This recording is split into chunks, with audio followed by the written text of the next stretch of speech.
ఏంటి నిన్ను చూసి నువ్వే భయపడుతున్నావా? ఏం చేస్తావు? నీ ఫేస్ అలాంటిది, భయపడక చేస్తావా? అందుకేగా నాకిప్పటిదాకా పెళ్లే కాలేదు. అయ్యుంటే ఈ పాటికి ప్రొడక్షన్ ఆపరేషన్ రెండు అయిపోయింది. ట్రై చేస్తున్నాం సార్. ఇప్పటికే పెళ్లి చూపులు హాఫ్ సెంచరీ పూర్తయినాయి. సెంచరీ అయ్యేలాగా ఈ గంతకు తగ్గ బంత దొరకపోతుందా? డబుల్ సెంచరీ కొట్టినా నీకు మ్యారేజ్ అవ్వడం నాకు డౌటే. ముష్టి వాళ్ళకి మోస్ట్ వాంటెడ్ టెర్రరిస్టులకు కూడా పెళ్ళయి పిల్లలున్నారు. నీకేరా లేంది. అయితే నన్నేం చేయమంటావు? బిర్యానీలో బేగాన్ స్ప్రే కలుపుకుని తిని చావు. చాలే, నోరు మూసుకో. అసలే చండాలమైన ఫేస్ వేసుకుని పెళ్ళి ఒక నేను ఎడుతుంటే పైగా నీ ఎగతాడు ఒకట పాదలకే.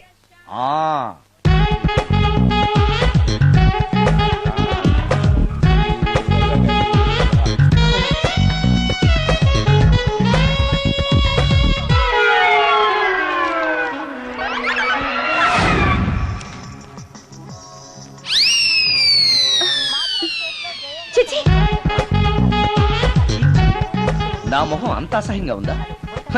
వాడు పెళ్లాంతో హనీమూన్ లో ఉండగా మిమ్మల్ని, పెళ్లాంతో చెప్పు దెబ్బలు తింటున్నప్పుడు నన్ను పుట్టించాడు. అది నా కర్మ. వస్తున్నా.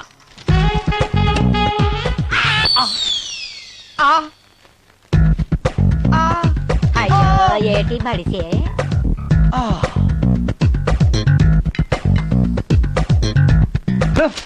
మన ఫేసే ఎవరు చూడలేక చస్తుంటే పైగా ఈ ఎక్స్పోజింగ్ కూడానా? చెయ్యి. లోపల డ్రాయర్ ఉంది కాబట్టి సరిపోయింది. అమ్మో ముత్యాలు. ఏటి బాబు? నేను రికార్డింగ్ థియేటర్ కి వెళ్ళొస్తాను. అలాగే బాబు. ముత్యాలు, మళ్ళా ఏటి బాబు? ఇందాక నువ్వు చూసింది ఎవరికి చెప్పకు. అందరికి చెప్పుకొని తిరగటానికి నేను చూసింది ఏమైనా రామాయణంలో సుందరాకాండ కట్టవా బాబు? ఎల్దా బాబు. Excuse me. మిమ్మల్ని కాదు. నన్నండి. మిమ్మల్ని. ఈ అపార్ట్మెంట్ లో పని మనిషి తప్ప ఏ ఆడది నాతో మాట్లాడదు. ఈవిడికి నాతో పని ఏంటబ్బా? మీకు అభ్యంతరం లేకపోతే ఓ ఫోటో తీసుకోవచ్చా? నన్నా? ఆహా, టైం మారింది. మన ఫేస్ కి ఏకంగా ఫోటోలే తీసుకుంటున్నారు. ఈ ఛాన్స్ వదలకూడదు. ఓకే. Excuse me. సాధారణంగా మీరు అసలు నాతో మాట్లాడరు కదా. ఇవాళ ఏకంగా నా ఫోటోయే తీసుకోవడానికి కారణం తెలుసుకోవచ్చా? మా బాబు అన్నం తిన్నని గోలు చేస్తున్నాడు. నీ ఫోటో చూపించి బెదిరిద్దామని. ఇందులో జోక్ బాగుంది.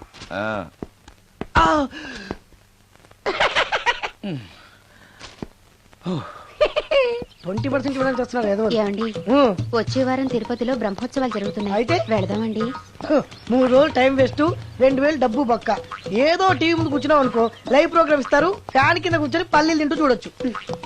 రేపు ఆదివారం ఏదైనా మంచి సినిమాకి వెళ్దామండి. వారిని 3 గంటలు టైం వేస్ట్, 200 రూపాయలు డబ్బు వేస్ట్. 3 నెలలు కళ్ళు మూసుకోనుకో, ఏదో ఛానల్ వస్తుంది, ఇంట్లో కూర్చొని చూడొచ్చు. అవును, మర్చిపోయాను, నీకు ఫిష్ బిర్యానీ చేయడం వచ్చా? తినాలుంది. ఎందుకు అనవసరంగా డబ్బు ఖర్చు? ప్రతిరోజు టీవీ చూస్తూ కూర్చోండి. ఏదో ఒక రోజు టీవీ ప్రోగ్రామ్ లో గుమ్మగుమ్మల్లో చూపిస్తారు ఎలా చేయాలో. లొట్టలేస్తూ చూడొచ్చు. మాటల్లో పెట్టి రికార్డింగ్ థియేటర్ వరకు నడిపించుకుంటూ తీసుకొచ్చి ఆటో డబ్బులు మిగిల్చారు. హలో, నువ్వు ఎంత బాగా వాయిస్తావు, ఏం బాగా వాయిస్తావు అనేది నాకు అనవసరం. నీకు ఇచ్చే రిమ్యునరేషన్ లో నాకు 20% ఇస్తావా? అయితేనే ఓకే. Line note. అలా అయితేనే ఓకే. లేవుటి ఇంకోసారి ఫోన్ చేయకు పెట్టే ఫోన్. ఇదిగో, నువ్వు పంజాబ్ వెళ్తున్నావు కదా, మా ఆవిడ్ని మాధురి రికార్డింగ్ థియేటర్ లో డ్రాప్ చేసి ఆ తర్వాత వెళ్ళు. అర్థమైందా? అలాగే. ఒక్క నిమిషం. హలో, ఏమైనా నాకు ఈ సొంత ఎందుకయ్యా? నువ్వెంత సీనియర్ అయితే నాకెందుకు? 20% ఇస్తావా? అలా అయితే రికార్డింగ్ థియేటర్ గిటార్ వేసుకుని వచ్చాయి. ఇది ఒక్క నిమిషం. పక్కనే కదా ఇల్లు, నడుచుకుంటూ వచ్చి ఆటోలో వచ్చానని చెప్పి మా బాస్ దగ్గర 100 రూపాయలు తీసుకో. మా బాస్ దొరకకుండా 100 నాకు ఇచ్చి. అది ఇగో ఒక్క నిమిషం. ఇంటి దగ్గరే టీలు టిఫిన్లు తినేసి వచ్చాయి. ఓకే, వీడి పేరు చెప్పి టీలు టిఫిన్లు 3 మారికి చేతి ప్యాకెట్లు, 4 సిగరెట్ ప్యాకెట్లు అని 100 రూపాయలు ఒకేసారి. నువ్వు వెళ్ళు. ఇగో, నువ్వు ట్రాక్ పడగానే 2000 రూపాయలు ఇస్తారు. నాకు 200 రూపాయలు కమిషన్ ఇవ్వాలి. ఓకేనా? నేను మీ భార్యనండి. మర్చిపోయాను. నువ్వు వెళ్ళు. ఇగో, మా ఆవిడ డ్రాప్ చేసిన వెళ్ళు. మధ్యలో ఎటు మాకు వెళ్ళు. మా గురువు గారు కూడా అనవసరంగా పెట్రోల్ వేస్ట్ చేస్తున్నాడు. నడుచుకుంటూ రావచ్చు కదా, ఇంత పెద్ద బండి ఎందుకో. హలో,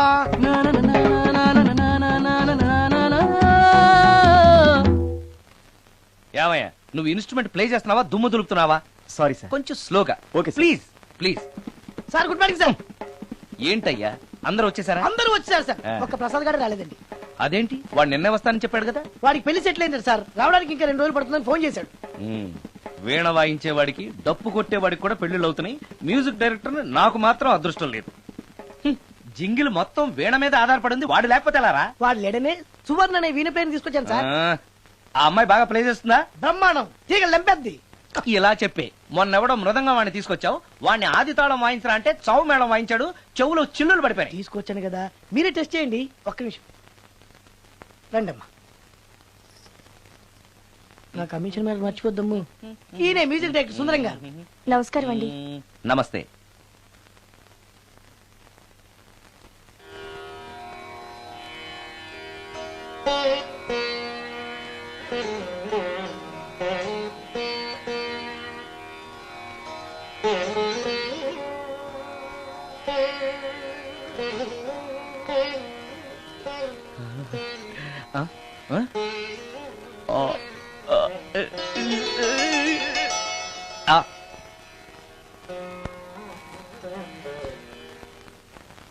బాయ్ కొంచెం అప్పుడే వంకరగా ఉన్నంత మాత్రం రుచిపోతుందా?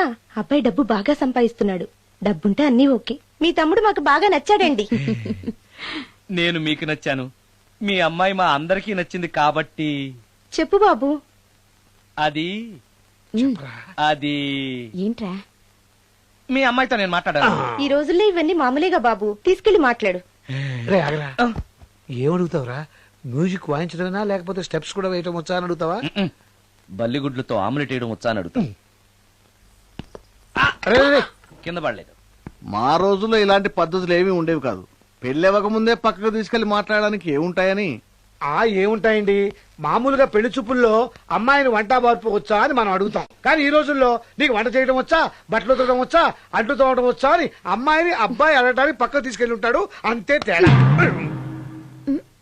ఓ చాలా ఎక్కువైంది, తగ్గించండి. ఏమీ లేదు, నేను నచ్చానో లేదో తెలుసుకోవడానికి పిలిచాను. నేను నచ్చానా? నువ్వేం మొహం పడకు, ధైర్యంగా చెప్పే. దానికంత ఆలోచించడం దేనికి? నేనేమీ అనుకోను, చెప్పేయి. నాకు మీ మొహం చూడాలంటేనే భయం వేస్తుంది.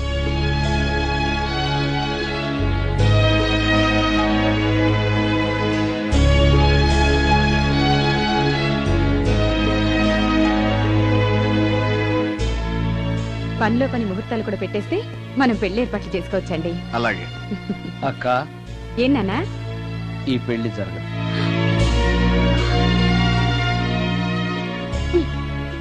అసలు నీకు బుద్ధుందా? మేమందరం ఒప్పుకున్నాక ఆ అమ్మాయి అభిప్రాయంతో నీకు పనేంట్రా? నేను నచ్చానా లేదా అని అమ్మాయిని వెళ్ళి ఎవరు అడగమన్నారు నిన్ను? సైడ్కి వెళ్ళి మాట్లాడితే సైడ్ ఎఫెక్ట్స్ ఇలాగే ఉంటాయి. మరి ఛ, మీరు మధ్యలో మాట్లాడకండి, అసలు ఒళ్ళు మండిపోతోంది. అది కాదక్క. ఊరుక, ఏంట్రా ఇష్టం? ఇష్ట ప్రకారం అన్ని జరగాలంటే ఏది జరగదు. అంట్లు 9 అని అడిగితే సచిన్ టెండూల్కర్ ఇష్టం అంటుంది. కాకా హోటల్లో కప్పులు కడిగేవాడిని అడిగితే కత్రినా కైఫ్ ఇష్టం అంటాడు. ఇష్టపడినంత మాత్రాన వాళ్లకు వీళ్లకు పెళ్లికి జరుగుతాయిరా? అంతెందుకురా, నేను ఇష్టపడి ఈయన్ని పెళ్లి చేసుకున్నానా?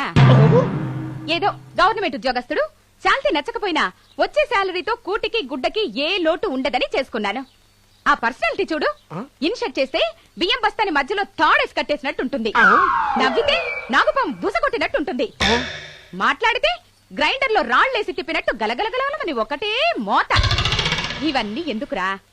మనిషికి మాయరోగం వచ్చి ఫట్టుమని పోయాడనుకో, ఏదో వచ్చే పెన్షన్ తో హ్యాపీగా బతకొచ్చు కదా అని చేసుకున్నాను. అయినా ఆడదానికి ఇష్టాలతో పనింట్రా? ఆస్తుందా, అంతస్తుందా, వచ్చే సంపాదన ఎంత అని ఆలోచించి అడ్జస్ట్ అయిపోవడమే. అసలు నిన్ను చూడగానే ముచ్చట పడిపోయి పెళ్లి చేసుకోవడానికి నువ్వేమన్నా మన్మధుడివా లేకపోతే మిస్టర్ ఆంధ్రావా? చూసావా అక్క, నువ్వు కూడా అట్టగన్నావు. దానికి నేను ఇష్టం లేదంటే పెళ్లి చేసుకోవచ్చే, కానీ నన్ను చూస్తేనే భయపడిపోయే ఆడదని నేను ఎలా చేసుకోమంటావు? ఎలా? నువ్వు ఒక వేస్ట్. గురుగారు నచ్చిందా? భయమేస్తుంది. ఏదో ఒక మూడ్లో అలా అనేశాను, సారీ. ఆ రోజు నేను అలా మాట్లాడి ఉండకూడదు, నన్ను క్షమించండి. అబ్బే, ఐఎమ్ వెరీ సారీ. మీరు చాలా బ్రహ్మాండంగా ప్లే చేశారు, చాలా బాగుంది. మీ ఆయన అందంగా ఉంటాడా? చాలా అందంగా ఉంటారు. ఆ రోజు నన్ను చేసుకోపోవడమే మంచిదైందనమాట. మీరు చాలా అదృష్టవంతులు. కాదు, దురదృష్టవంతురాల్ని. ఆయనకు లేని అలవాటు అంటూ లేదు. అన్ని అవలక్షణాలే. ప్రతిరోజు ఆయన మాటలతోనూ చేతలతోనూ నాకు నరకం చూపిస్తున్నారు. జీవితానికి కావాల్సింది అందమైన మనసు తప్ప ముఖం కాదని తెలుసుకునేసరికి నా జీవితం I'm sorry.